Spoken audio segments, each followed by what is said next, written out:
Hey everybody, it's the Captain here, and this is a video request. And if you, that's right, you, not him, not her, you, all person, we're on a private conversation, right? Just you and me here, that's it. There's no one else having a conversation. If you have a video request or a question or need guidance and wisdom and you want to rant or anything because you're going to pay for it, I'll do pretty much anything within reason. Go to assholeconsulting.com, click on the How It Works tab, and then if you're willing to pay and part with a couple extra bucks, I will help point you in the right direction and hopefully make your life better. Good afternoon, Captain. I have emailed a few times before, and you have posted a rant I had about vampire colleges. My sister posted a Facebook thread that linked to an article from BuzzFeed. It had to do with creative photos while being pregnant. She has a major case of baby rabies, and there is no cure beyond her having a kid. Her symptoms are amplified by two of my cousins having children, a 2 and a 3-year-old, and another cousin who is pregnant. The wall is approaching really fast for her, and that is also intensifying the symptoms. How I got involved in this is that I am mentioned in the thread by a relative. After reading through the thread, I have determined that the thread participants, all females, are nuts. I've attached the Facebook thread images and blocked out names and such. I have added a key to identify who is who, blah, blah, blah, and so forth. And I'm succinctifying his email because there's some private information that I don't want to get out. And I would love to put up the screenshots that he sent me on this video, but I won't, simply because people's faces and images are on there, so we're just going to play it safe and do that.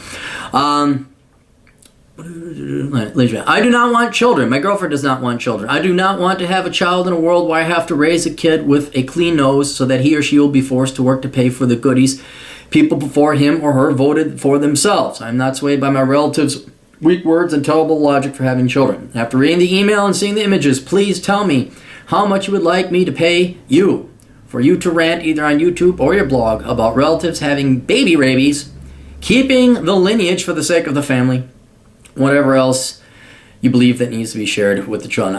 Thank you, and I won't mention the name because it can be tracked. Anyway, here's the deal. Baby rabies. Nearly all women want to have children, okay? And no matter what they are told, no matter what, they are biologically programmed to want to have children. And if they don't have children, they get all loopy or crazy. And some of them are smart enough to know that they don't have all the time in the world. Some of them know that as you approach your mid-30s, you start to run the risk of having complications with the birth and Down syndrome and all this other stuff. And then the women are put in a paradox because while their biology is baby rabies, the social conditioning and training and brainwashing they've received is you go girlism, you don't need a man, and you go with your career. And they actually believe that like they're gonna go to college, graduate 22, get their master's, graduate 24, maybe 25. We have to go to Europe. Then they'll work their career for 4 years, questioning why did you go to school for 23, 24? Not 24. What is that? K through 12. That's 13 plus another 4. Almost 2 decades. Why'd you go to school for 2 decades to work for? Why don't you just work 24 years? Anyway.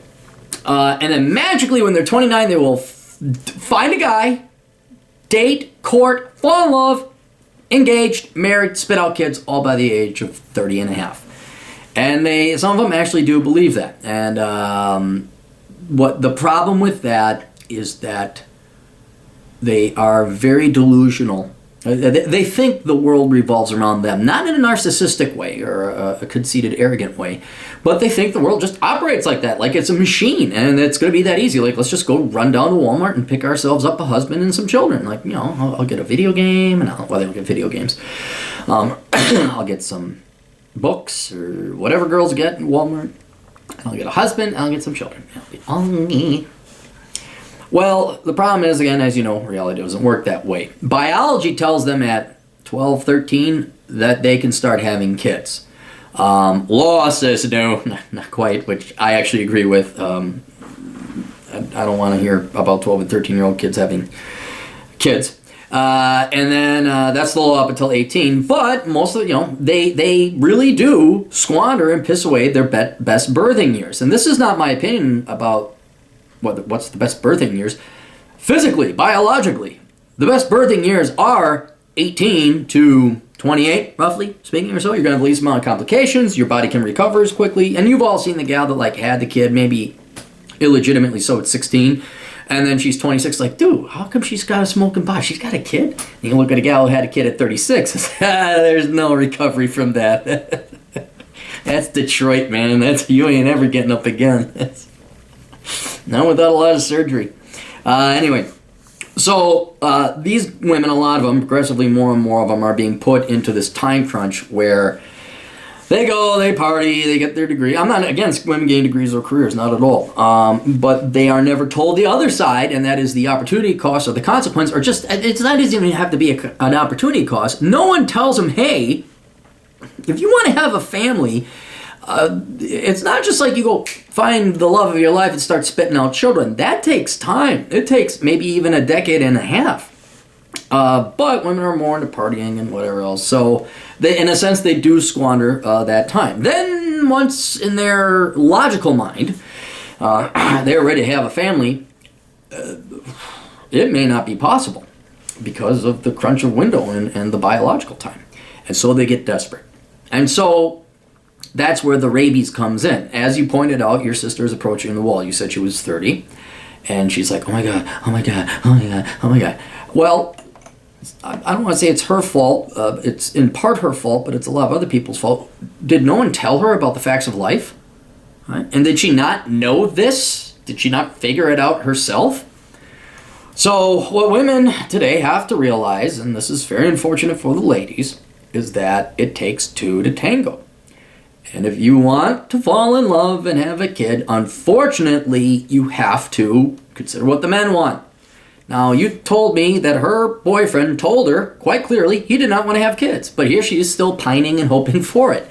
Well, that makes that poor guy an excellent candidate for being trapped with a, oops, I'm pregnant. The birth control must have failed, which it's amazing empirically what percentage of failures there are with birth control when biologically tested. If women take it, it's very minuscule, but then oops, it's not the birth control failed. She purposely forgot to take she purposely did not take the birth control.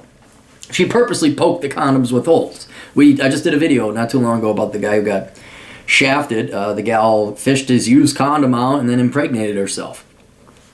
So if you care about this guy, and your second point that you wanted me to address, you don't care that you don't believe blood is thicker than water. You got to help this guy then. You got to say, hey, she's got the baby rabies, dude.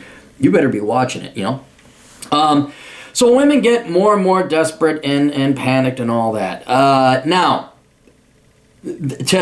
to salvage what they can, they have to take the focus off of their own lives and their career and you go girlism and Cosmo and whatever else they've been reading in Oprah. And they're going to have to focus on what men want. And unfortunately, I don't see that bridge or that gap ever being bridged because there's so much brainwashing, there's so much Oprah, there's so much of a female-centric view. I don't think women by the time they're 30 can really think altruistically or selflessly of the wants and desires and needs of another man. If you think about that, and there's a whole network of media and feminism and politicians and stuff to shame women if they dare to think about what the man wants, and you're just going to be barefoot and pregnant, all this shaming language that comes with it. So it's very hard for women that want to have kids. So as this desperation in the window closes, they get more and more rabid, thus baby rabies. But that's their only way out to have a successful one. Now, here's where let's put it this way, there's going to be a victim in this. A price is going to be paid. It's going to be one of three people. One is going to be the woman who wanted to have kids but waited too long, she's not going to have kids. 2, it's going to be the guy who did not want kids but got tricked into it. 3, the girl gets her kids, the guy doesn't get the kid. Well, how does that work? I thought you said it takes 2 to tango. Well, it's possible for the woman infected with baby rabies not to ruin the life of a man and trick her boyfriend into getting pregnant who does not want her to be pregnant, does not want a child, but she can still get her kid, and that's through in vitro fertilization or surrogate or whatever of the numerous ways a woman turkey baster can get pregnant. And then the victim in that case will be the child who is going to be brought into the world without a father. Okay, and that's the problem with baby rabies. That's it's going to end up hurting 3 people. One of 3 people. So that's I don't know what else you want me to say. Women should have played a little bit earlier. As a society, we should be more direct and blunt and upfront with women about the nature of their biology. Women, if they're thinking about having families, should be thinking about it around the age of 25, not 30, 35.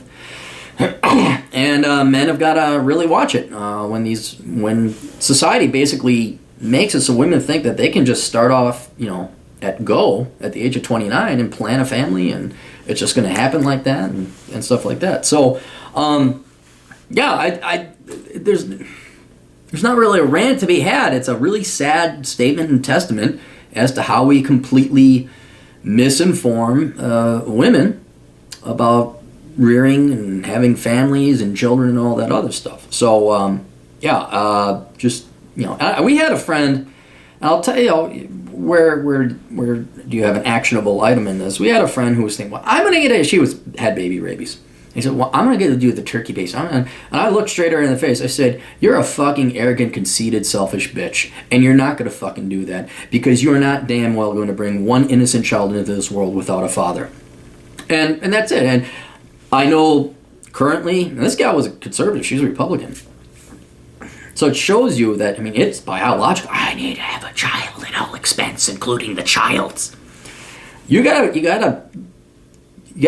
what's the word? You gotta, wake these girls up out of their brainwashing and their biology. It is too late. Or you're gonna have to change your strategy and game. But you are not entitled to a child. Morally, anyway. Yeah, by a liar, you can do it. You can get a child. You can go to a bar and have some guy knock you up. Sure, you can do it. But if there's not going to be a father around, you're a very arrogant, conceited bitch. And you don't deserve children, and your children certainly do not deserve you as a parent. And that is the lesson that feminism and socialism and leftism, they don't want people. There are no consequences. Any type of parental home, single parent, single father, single mother, gay, bi, whatever, is better when the empirical proof, go look at any kid raised by a single parent is not going to do as well. Well, they could do as well, but they're statistically unlikely to do as well. A whole host of problems and categorical health risks go up. Alcoholism, drug dependency, cancer, sickness, IQ. It's bad. If you hate a child, bring him in here without the other parent. Yeah. Now, here's the true test with women with baby rabies. Will you adopt? Because there you're actually improving the life of that kid. That kid already exists. That kid's in a foster care or whatever. A single parent household would be much better. But I have a feeling there's a biological attachment and an ego investment that the woman wants to have her own child. And it really shows you who it's all about, where it's like, well, if you want a baby, there's some up for adoption. Oh, no, I want to have my own. Well, what's wrong with that baby? It's a baby. Here's a baby. You had baby rabies. Here's a baby, baby, baby, baby, baby. No, she wants her own baby. Oh, it's her. So that'd be a great question to ask her, any woman that, I want a child. Then the issue of family and lineage. You express that your family is now going on to you, saying that you have to have a child to carry on the Billingsworth name. That's not the last name of the guy, but we're just going to call him Billingsworth. We have to carry on the name of the Billingsworth. And this is a huge fallacy, canard, lie, complete misunderstanding about the point and purpose of life. There is no value to a family name. None. There really isn't. Name Nikola Tesla's children. Bet you can't, but you know Nikola Tesla. Name Teddy Roosevelt's children. Bet you can't, but you know Teddy Roosevelt. Name Edgar Allan Poe's children. Bet you can't, but you know Edgar Allan Poe. And the reason why is because those are the people that did something with their lives. There's a trick question with Nikola Tesla. But anyway. It's what you do. It's what you leave, and it's all about legacy. When people point to the family name, you look at these people who do the pointing, and they usually have accomplished nothing of significant worth. I'm not saying they're bad people. I'm not saying that they're all on welfare and living in a trailer park. What I am saying, though, is that they got nothing else to point to but their name. Okay, my name is Aaron Clary. Truthfully, I don't wake up saying, I am Aaron Clary. It's AaronclareY. I think I even misspelled my last name. Those are just letters. That has nothing to do with what I've done. What does matter, what your true legacy is what you do. What you leave this world behind. Edison left the world with electricity. Vanderbilt steel. Steve Jobs, the thingy device. Bill Gates, point-click interface. Salk, vaccine against polio. Those are people that will be remembered for eternity until the planet blows up or whatever. That's what is really your legacy. You spitting out children and attaching a last name to it that really has nothing to do with you or your accomplishments or your child's accomplishments is what people who really didn't accomplish anything in their lives do. So don't, then you're going to get into family issues. If you wanna put a kibosh on it that really start annoying you, just say, you know what? Get a cigar. It always helps make you look superior and confident. You know what? I don't give a flying fuck about my last name, how I got it, or whether it goes on into the future. All I care about is what I fucking achieve in this life and that I do good. And that good is remembered for the rest of society. And you know what? A lot of people mistake this with fame. You don't even have to have fame. You know what your legacy, what most people's legacy should be, and it's a very honorable one, a very good one? Raising good, functional, healthy children into the future who don't fuck up or commit crime or breed out illegitimate children and wreak havoc and become parasitic upon others. That's the best thing you can do. That's the best thing everybody can do. Right, now, if you want to go beyond that and have something else, not necessary for fame's sake or something like that, yeah, write a book. I always recommend people write books. Create an invention, do something that is going to benefit society. That's a great legacy. But your name, nobody's name has any value. Nobody's name. None. It doesn't have any value. None whatsoever. It's your accomplishments and whether or not you have left something in society, create something in society that will help future generations. And so that really, truly is the legacy. So if your parents are getting on your ass, everyone's getting on your ass saying, yeah, another mouth to feed is not what I want to leave as my legacy. Attached to a last name that I have no affiliation for. I'm just going to go and create a widgery-roo and it makes cancer go away or whatever. That's what we should do. So anyway, hopefully that helps warn everybody about baby rabies, and especially for our female listeners. So now you know, hey, you tickety talk. The mouse ran over the clock, and I got a smock, and look at the clock, and hickory dickory dock. That's it. So we'll see you later. Toodles.